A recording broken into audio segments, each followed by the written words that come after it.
Okay, today is Saturday, and it's the second day blues. The first day blues is followed by the second day blues, and the third day, not so bluesy. Everybody was reporting in their interviews, and people are making progress and trying to figure out what this meditation's all about. Some are coming from other practices and are trying to apply those to this, and it doesn't work. And they're trying to go, well, yeah, but it says over here, but no, just let all that stuff go. So tonight we're going to be talking about jhanas. This is the third night talk, which we always do a talk on jhanas. And the jhanas, I'll talk a little bit about what the jhanas are and what they're not. The jhanas are states of mind. And how many jhanas do people think that there are? How many types of jhana state?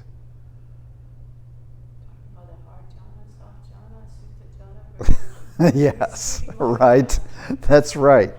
I am. There's really basically two types of jhanas. And the first jhana is the concentration absorption jhana, the one that everybody wants to practice because they get into the first jhana, it's full of bliss. And the second jhana has deeper bliss. And the third jhana has sukha, it has happiness. And that's true, it does.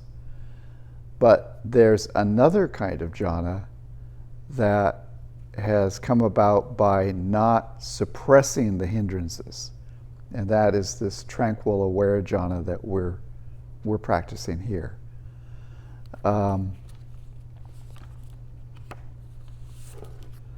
just found some things in this book. It's really good. I'd forgotten all about it. So chapter 3 is what is a jhana?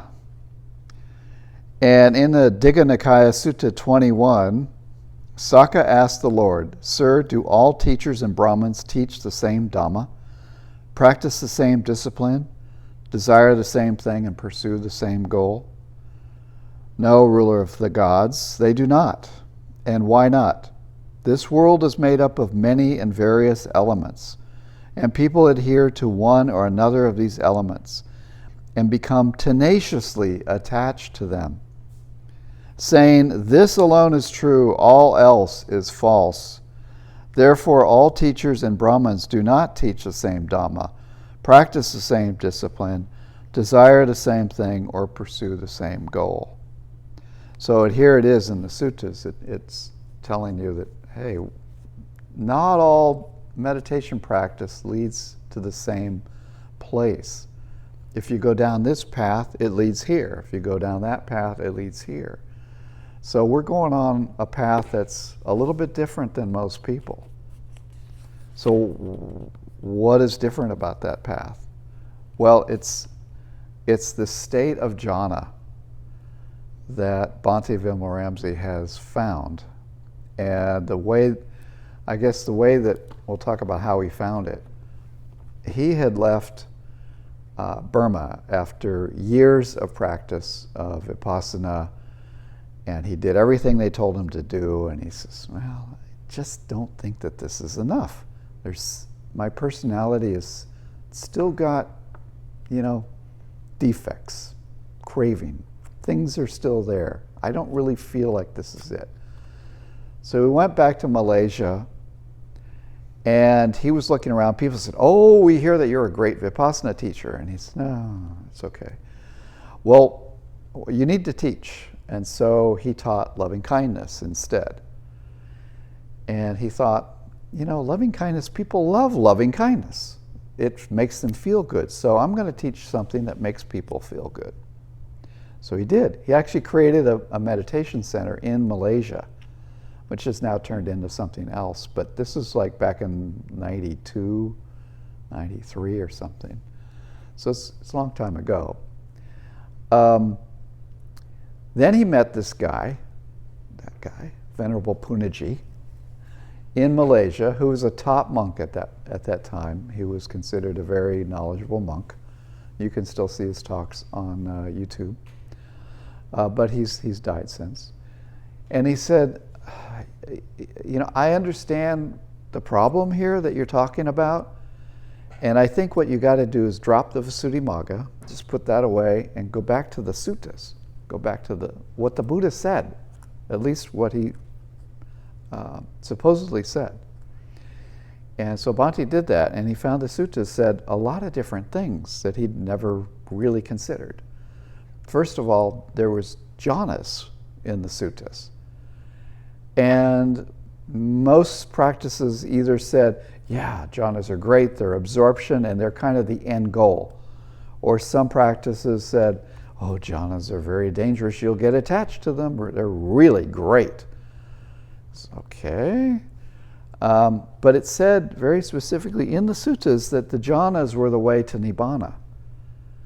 So he thought, well, I haven't practiced jhanas, although he did a little bit of practice of jhanas in the White Kasina.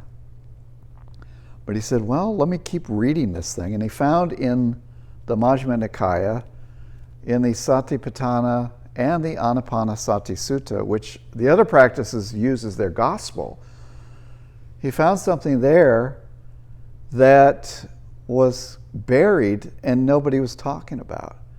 And when he started to practice it, it changed everything. It changed the state of the aware jhana came into existence. And what that was what we talked about in the last couple of days, is the 6 R's. And what that is right effort.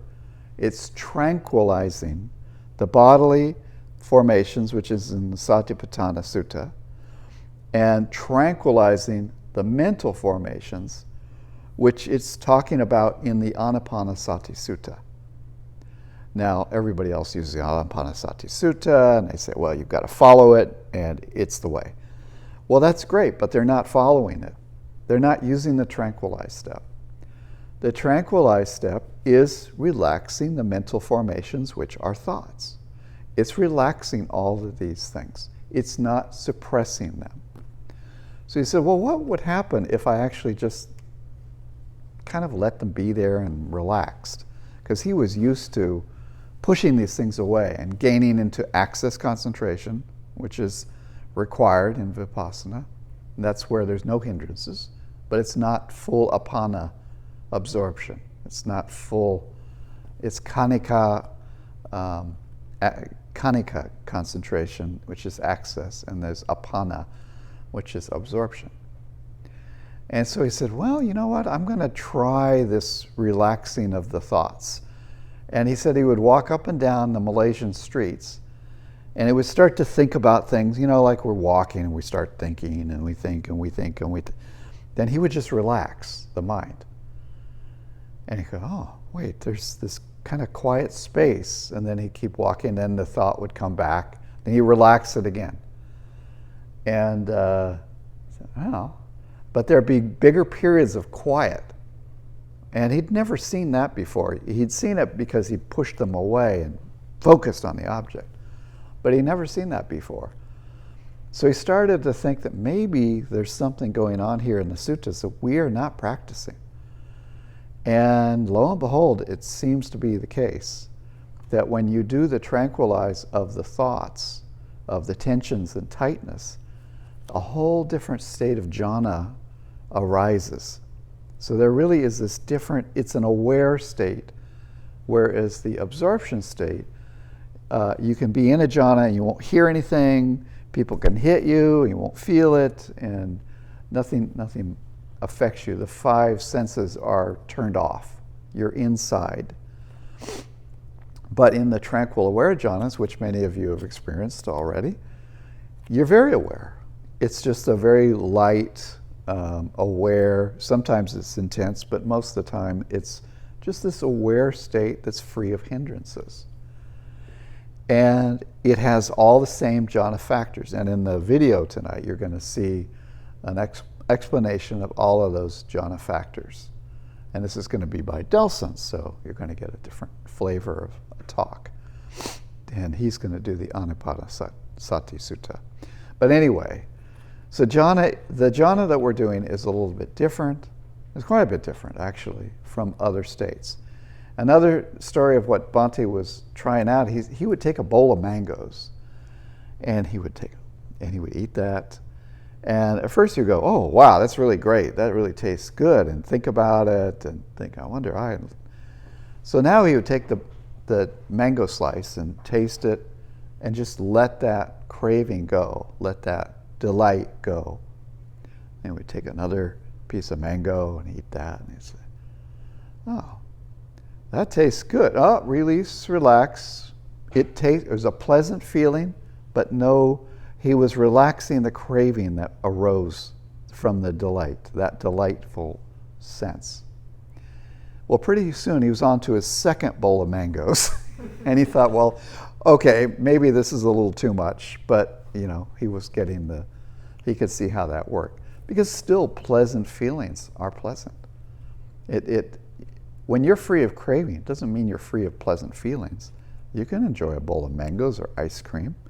You're just not going to go off and think about it and think about your next bowl of mangoes or be disappointed because you can't get anything. It's pleasant. When pleasant feeling is there, it's there. When unpleasant feeling is there, it is also there. But your craving mind won't be coming up. So anyway, he took that and he said, and he was staying then. By that time, he'd gone to stay at Kesari Dhammananda's monastery, the Maha Bodhi Vihara. I'm not sure I have the name right, but it's right in Kuala Lumpur. And he was staying there, and he said, you know what, Kesari Dhammananda, he says, I have to go and check out this book, number 111, which you're going to hear. I got to see what's going on here. So he did. He went to a cave in Thailand. It was quite far away. And he tells the story about he had the half of the cave was with a cobra, and he was in the other half, and they kind of both, kept their distance. The cobra would take care of the mice, and he would sometimes give some alms food to the cobra, and they had a good understanding. It was right on a creek, and he would go and meditate. So he said, I'm going to go there for 2 weeks, and I'll be back. So 3 months later, Kesari Dhammananda says, that monk needs to get back here. So somebody sent for him, and they said, Bhante, you must come back now. He said, oh, yeah, well, I'm finding these amazing states that are arising. So anyway, he went back to the monastery, and he then started to teach what he'd found out. And that's what we're practicing today. So TWIM started really in Malaysia, on the streets of Malaysia. It's a rediscovery of what the suttas are talking about. Because up until this point, there were no more arhats, probably after a couple hundred years after the Buddha was around. A couple hundred years, there were councils at that time.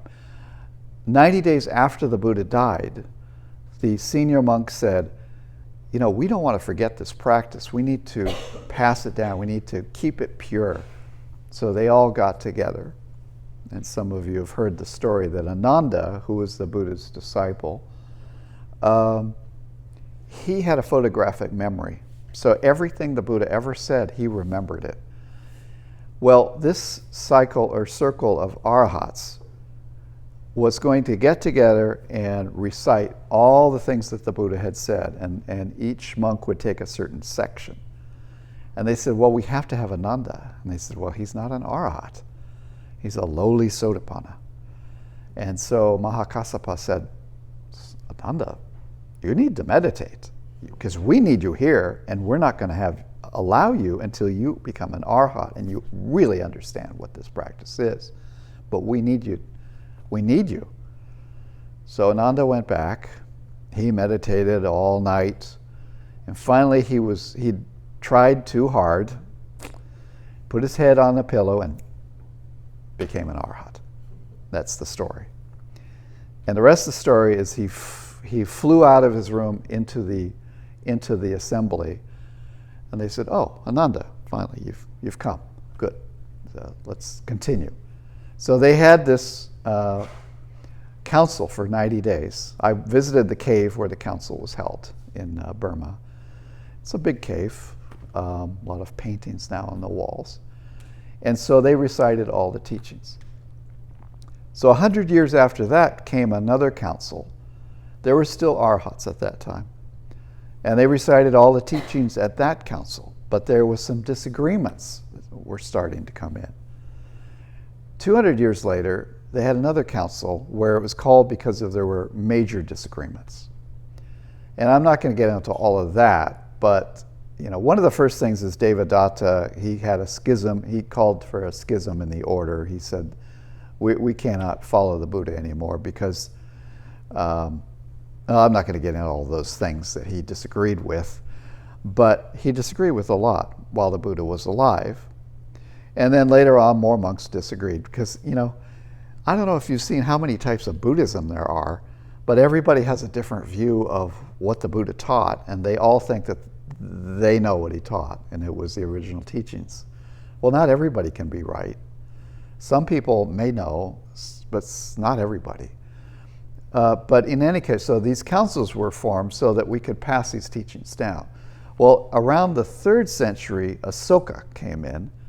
He called for the third council. This is the 3rd century BC. The Buddha died around 464 BC. And he was a real guy. I mean, I visited Lumbini. The pillars that Asoka put around India that had teachings from the Buddha, you can go and touch them and feel them and see the teachings of the Buddha that were inscribed there, and they are from the 3rd century BC. They've been, dated.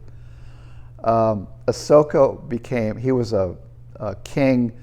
He was a terrible, nasty, kill 'em all, I'm taking everything kind of king. And he finally got tired of all the blood. And he saw this monk, the story goes that he saw this monk walking very peacefully and calmly through all these bodies. And he said, "You know what? I can't do this anymore." And he found out who the monk was, and it was one of the Buddha's disciples. And he says, "Okay, I'm going to follow this person." So he went to meet with some of the arhats at that time. The Buddha was gone at that point. And he became a Buddhist, and he supported many monks came to him, and he supported these monks. And so he called for another council, and they went through all the teachings again. So this is what happened from that time all the way to 1956, when Mahasi Sayadaw, U Silananda, and many other senior monks in Burma went through all the teachings again of the suttas, not the Visuddhimagga, but the suttas. Although the Visuddhimagga was thrown into now as a new teaching.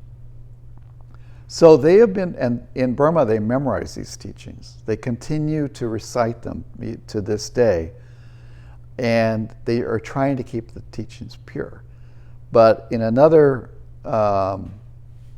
something that was written down very early on, one of the monks said, "We have to write these things down because we're going to forget them. It's just the nature." And they did write them down, and they wrote them down on papyrus leaves. And you can go see a lot of those papyrus leaves in a certain cave in Sri Lanka. And you can go visit it. And they're just like the leaves that the Christians were using, that they were writing down scripts on. But this was, I'm not sure the exact date.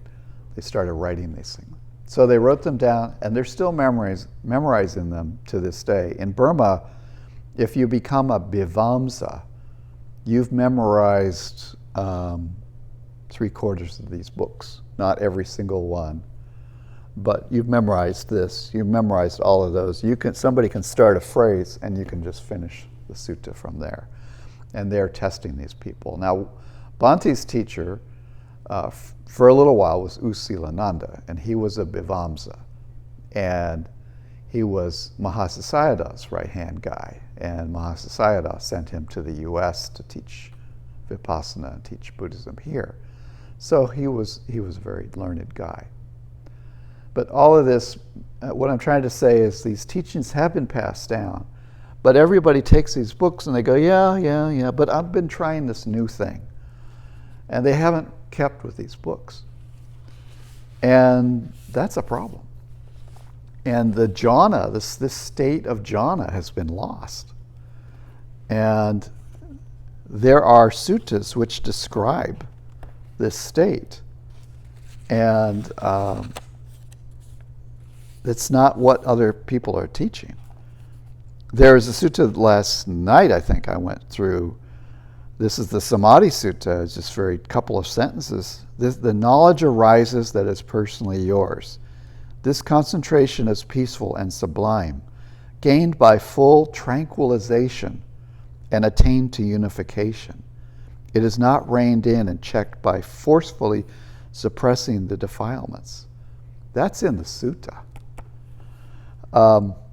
It is gained by tranquilizing. So you letting go, 6 R's, you're letting go. And when you let go of things, the mind just naturally unifies. It doesn't get suppressed, it doesn't hold on. So that's true jhana there.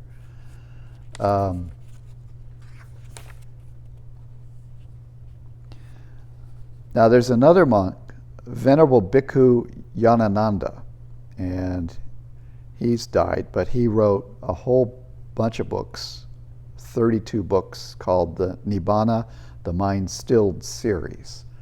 And one of his books is in the back, Concept and Reality. He's one of the most learned monks that there ever was. If you can read through that and understand it, I will give you a gold star, if I have anything like that. But what he did is he described, again, what was going on here, although he never really got around to actually practicing it. But he said, these subtler layers of preparations, thoughts/formations, also have ignorance or craving hidden within them.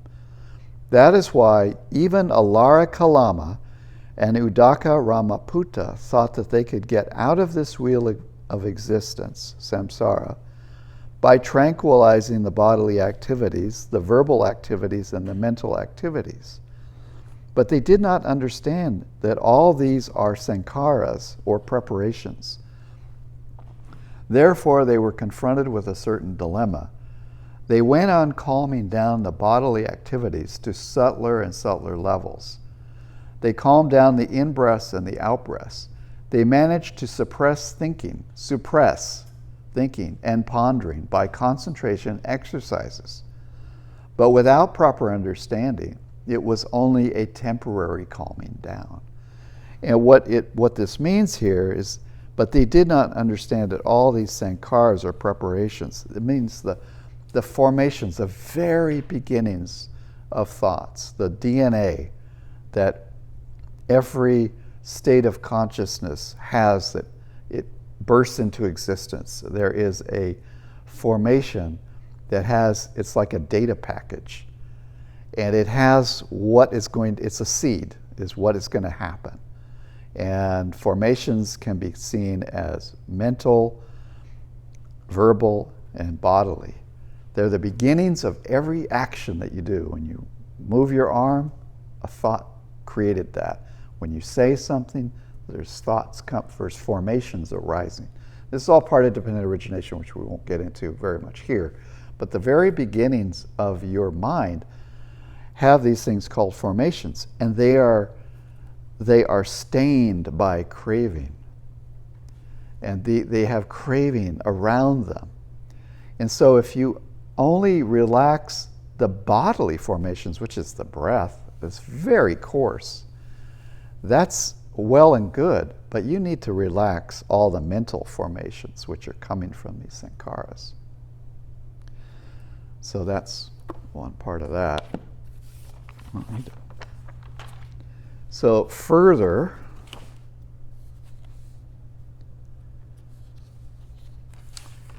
so not suppressing hindrances, this is true jhana. The result is nibbana. Now this is from Anguttara Nikaya by Ananda. There Ananda addressed the mendicants. Reverends, mendicants. Reverend, they replied. Ananda said this, "It is incredible, reverends. It's amazing how this blessed one who knows and sees, the perfected one, the fully awakened Buddha, has found an opening in a confined space. It's in order to purify sentient beings, to get past sorrow and crying, to make an end of pain and sadness, to end the cycle of suffering, and to realize extinguishment. The eye itself is actually present, and so are these sights, yet one will not experience the sense field." I can bypass this part here. This gets into other stuff. Then the nun Jatila Gahika came up to me, bowed, stood to one side, and said to me, "Sir, Ananda, regarding the immersion that does not lean forward or pull back, and is not held in place by forceful suppression, being free, it's stable. Being stable, it's content. Being content, one is not anxious. What did the Buddha say was the fruit of this immersion?" When she said this, I said to her, "Sister, regarding the immersion that does not lean forward or pull back, and is not held in place by forceful suppression, being free, it's stable. Being stable, it's content. Being content, one is not anxious. The Buddha said that the fruit of this immersion is enlightenment. One who doesn't experience that sense field perceives in this way." So the Buddha said that the fruit of this immersion, what is immersion? What is this immersion? It's jhana. It's jhana. It's free. It's stable. It's content. You have contentment arise. One is not anxious. There's no hindrances. It's simply a lack of hindrances. When you take away the hindrances, then you have the jhana factors, the joy, the other things that Elson's going to talk about. Last few things here. So the power of jhana, it must be used to attain nibbana. So the Book of Fives. One who dwells in the Dhamma. Then a certain monk went to the Blessed One, and on arrival, having bowed down to him, sat to one side. As he was sitting there, he said to the Blessed One, "One who dwells in the Dhamma, one who dwells in the Dhamma, thus it is said, Lord. To what extent is a bhikkhu one who dwells in the Dhamma? Monk, there is the case where a monk studies the Dhamma, dialogues, narratives of mixed prose and verse, explanations, verses, spontaneous exclamations, quotations, birth stories, amazing events, question and answer sessions. He spends the day in Dhamma study. He neglects seclusion. He doesn't commit himself to internal tranquility of awareness. This is called a monk who is keen on study, not one who dwells in the Dhamma. Then there is the case where a monk takes the Dhamma as he has heard and studied it, and teaches it in full details to others. He spends the day in Dhamma description. He neglects seclusion. He doesn't commit himself to internal tranquility of awareness. This is called a monk who is keen on description and not one who dwells in the Dhamma. There's many monks who teach Dhamma, they teach school, they teach children, but they don't meditate themselves, or they don't do very much. Then there is the case where a monk takes the Dhamma as he has heard and studied it and recites it in full detail. He spends the day in Dhamma recitation. He neglects seclusion. He doesn't commit himself to internal tranquility of awareness. This is called a monk who is keen on recitation, not one who dwells in the Dhamma.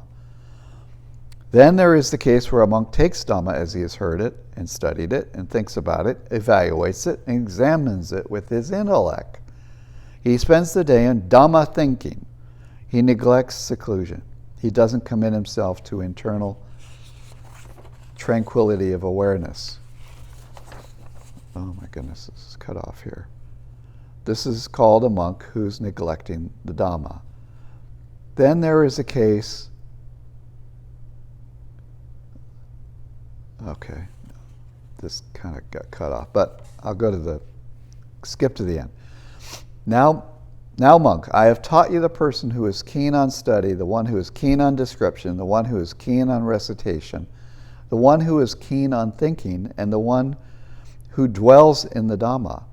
Whatever teacher should do, seeking the welfare of the disciples out of sympathy for them, that I have done for you. Over there are the roots of trees. Over there, empty dwellings. Practice jhana, monk. Don't be heedless. Don't later fall into regret. This is our message to you. So, practice jhana in his definition of jhana. Okay. Okay, I think that's...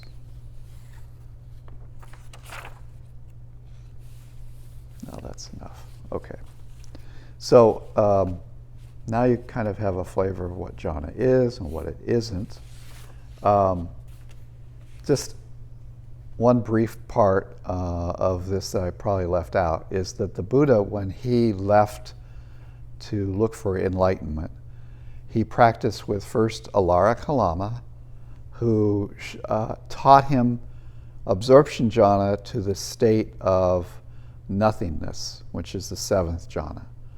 And he spent time with him. And Alara Kalama was so impressed by his ability to meditate, he says, "Oh, please stay. You should help me. You can sit right next to me and teach all these students." And the, Buddha-to-be said, "No, I don't think this is it." So he said, "Is there something else?" He said, "Well, I've heard of this teacher called Udaramaputta, and he teaches what we consider the eighth jhana, neither perception nor non-perception." So the Buddha went to that person. He learned it quickly. And Udaramaputta said, "Oh, you're a very good student. You must sit here and teach with me." So the Buddha said, "No. Is there anything else that anybody else teaches that's higher than this?" And he said, "No, this is the highest teaching that there is." And so the Buddha left. He says, "I'm giving up on meditation." So he then went for 6 years and beat himself up for 6 years doing ascetic practices. The Indian standing on one foot, putting his arm in the air, doing breathing exercises where he'd hold his breath until he'd pass out, doing all kinds of kind of disgusting things, and things that would push him to the limit. And he was down to not eating at all, and he was taking 1 grain of rice a day. And finally, he was on the verge of death, and the story is that the devas, the angelic beings, said, "We see what you're doing, this is not the way. And if you keep doing this, we're going to infuse you with a heavenly ambrosia, and we're going to keep you alive." He said, "Oh, okay, I get it." And it happened that this young maiden came along. Her name was Sujata, and she offered a bowl of rice, of kheer, and milk rice. And the Buddha didn't want to do it, but he ate it, and he started to feel much better. And he came out of this asceticism. He decided this asceticism is not right. This is not the way. I've done everything that I can do there. And so,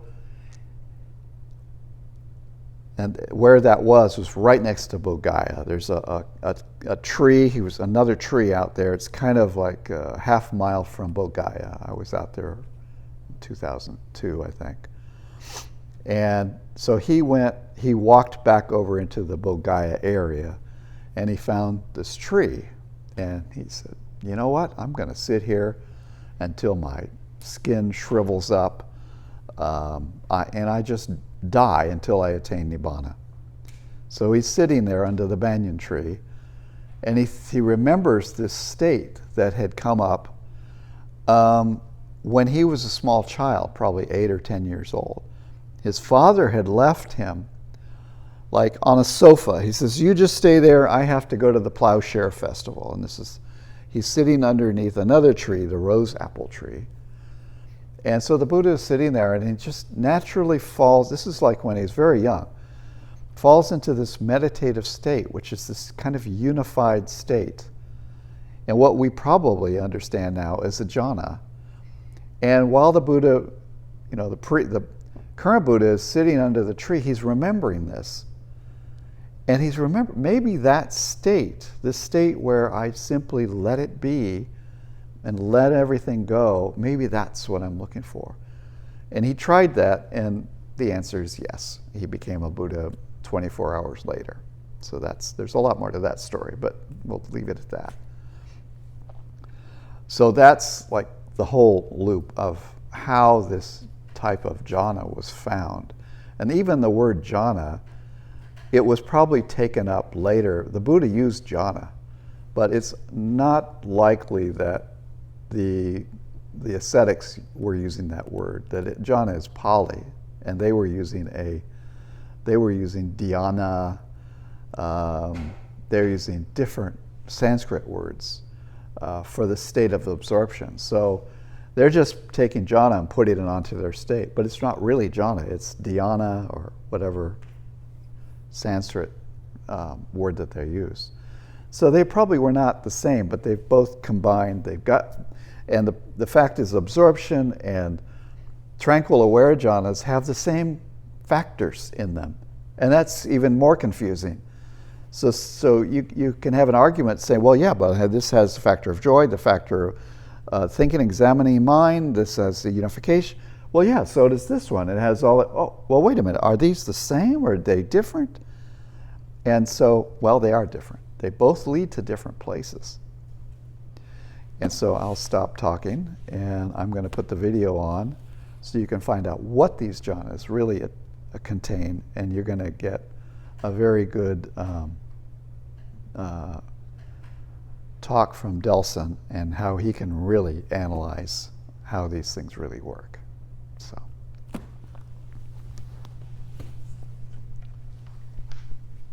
Oh, I better let go.